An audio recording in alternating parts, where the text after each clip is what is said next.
روزہ دار کھانے میں حاضر ہو اور اس نے ابھی روزہ افطار نہ کیا ہو تو کیا کہے؟ یعنی بہت سے لوگ کھانا کھا رہے ہیں، اتنے میں ایک ایسا شخص آ جاتا ہے کہ جس کا روزہ ہے، اب وہ کھانے میں شریک نہیں ہو سکتا، تو ایسے موقع پر کیا اخلاق سکھایا گیا؟ عن ابی ہریرہ رضی اللہ عنہ قال قال رسول اللہ صلی اللہ علیہ وسلم اذا دعی احدکم فلیجب فان کان صائما فلیصلی وان کان مفطرا فلیطعم، رواہ مسلم۔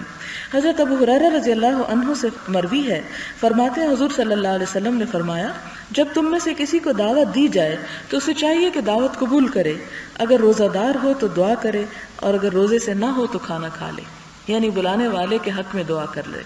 اگر کھا نہیں سکتا، کیونکہ بلانے والا آخر اپنی محبت اور شوق سے بلاتا ہے، اور بلانے والے کی خوشی اسی میں ہوتی ہے کہ جس کو بلایا جا رہا ہے وہ آ کر کھا لے۔ لیکن اگر وہ نہیں آ سکتا، دوسرے کو اس طرح خوش نہیں کر سکتا، فرمایا کہ اس موقع پر کم از کم دعا ضرور دے، یعنی اس کے لیے دعا کر دینی چاہیے، اس سے اس کی خوشی پوری ہو جائے گی۔